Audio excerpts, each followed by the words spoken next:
We're here with Darrel Lauer. Darrel, good morning, and how are you?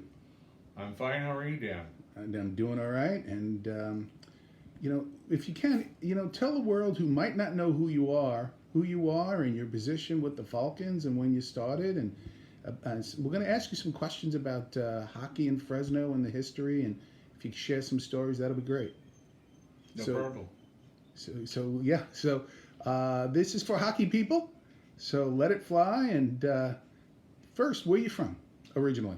Born in Edmonton, Alberta, Canada. Excellent. Really a smaller town, about an hour and a half from Edmonton. And my dad was the constable there with an RCMP. Mm-hmm. And you'll see there's a picture of him and my mom right there on that by that lamp. And that's where I was born.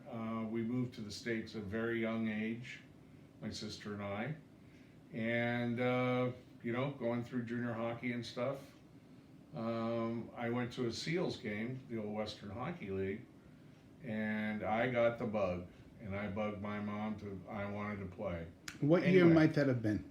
Ish. What year? Yes. When I moved? No, when you saw that Seals game and fell in love with hockey. Oh, 60, 62, 63. Okay. So you get the bug and you start playing.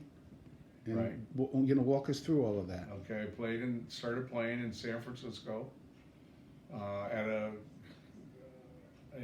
rink that was probably wider than it was long. It was probably 125 feet wide and about 60 feet long. Mm-hmm.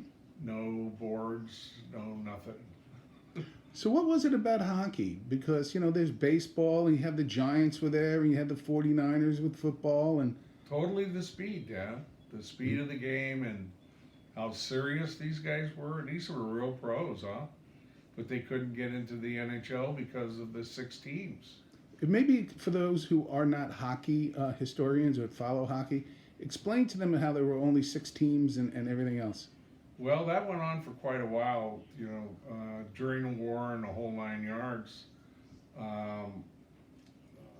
But they moved out west. Everybody moved out west to play in this Western Hockey League. They still wanted to play competitive hockey.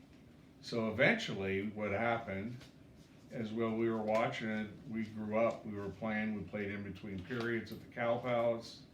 That's where the Sharks started their first season. Tell us about the Cow Palace. What was Cow it like? Palace, an old barn. You had to go 25 steps upstairs. Okay, in between periods, warm-ups, and it was a makeshift locker room. Because we dressed in it. We played before games, in between periods, and finally, the goalies never went upstairs. They had chairs for them outside the locker room, but it was an old barn, old brick barn. Obviously, the Cow Palace, old wooden seats. Anyway, it was a pleasure to watch these guys play, and I thought, why aren't these guys in the NHL? And then it was explained to me that they moved their families west because they knew there weren't that many years left in them to play or to get a job in the NHL. And anyway, we ended up playing against all these guys. Not all of them, but lots. Which in turn leads to where I started in San Francisco. And then I played there for probably 8-10 years, going through Squirts, Pee-wees, Bantams, the whole 9 yards. And we played in the first league called NorCal, which is what these kids are doing now. But anyway, these guys showed us how to win, not so much how to play. But we did learn an awful lot, Dan. From these, you got coaches at every position that are on the ice, and I'll tell you a little story about Willie O'Ree, who was the first black player in the NHL. He had a cup of coffee, he had a couple games he played, but I went in the corner with Willie O'Ree, and quick as anybody I've ever saw, and he came in, poked me in the back of the calf, Dan. Took the puck, walked right out in front of the net and scored. Sat in the bench. He said, "You learned anything yet, kid?" And I was pissed at myself. I said, "Yeah, I did." A period later, I'm in the corner with him again, and I poked him in the back of the calf, and he's lost his footing. And I walked out and scored. I said, and that's what this is all about.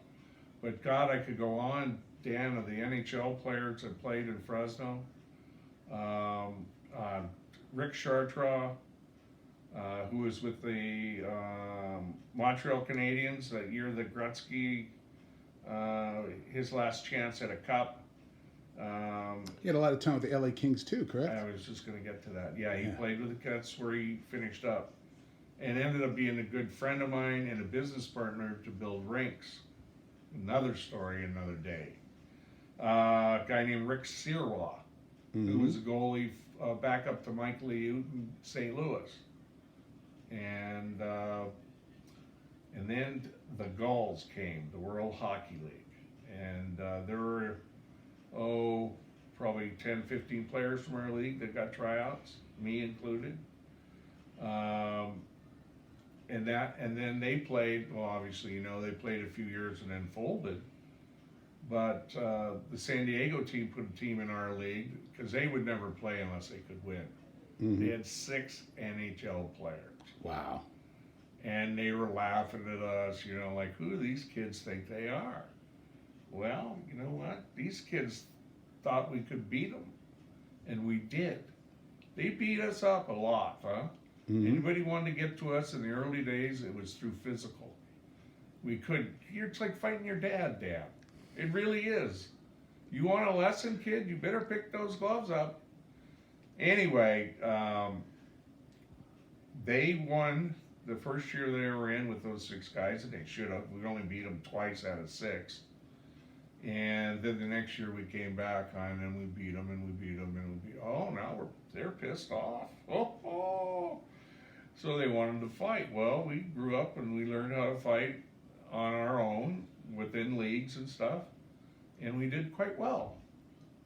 Willie O'Ree said once when he was playing for LA, and he was with the Gulls. Willie O'Ree once, he says, there's 3-game playoff. We won the first one 5-4. Second one we had them down 4-2 at the end is 2. And Willie O'Ree came over. He goes, "Have you guys woke up yet? These kids can play, and they want to beat us, and they are."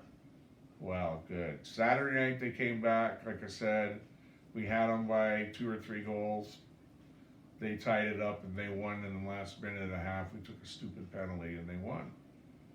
So now we go to the third game, all right? Now, the third game was real interesting. It was a 2-1 score, and we won it. We finally beat San Diego in the championship. And I can't tell you of a series that I didn't play it. I never saw so many ice bags and bandages and stitches. But that's what I was referring to as we weren't a beer league. Now, I was going to ask you. World. I was going to ask you: were you at Fresno at the time, or are you at Fresno at the time? So before I move there, give me your general impressions when you heard that Willie finally made the Hall of Fame. I tried to call him months before that. He was involved in youth hockey, and I also coached youth hockey. But that's a whole nother story. But he's kind of like, I can't get through to him anymore because I got to call USA Hockey. And I said, just take my name, my number. I know he'll call me. I'm not asking you to do anything unethical. Right. Please give him my name and my number. And I know he never got it because I knew him quite well. Don't worry, he didn't give me any professional courtesy. He made me pay for everything I ever got. But no, just like that. But the real thing, Dan, is, and if you want to do a segment, it's how this all went down with the Falcons.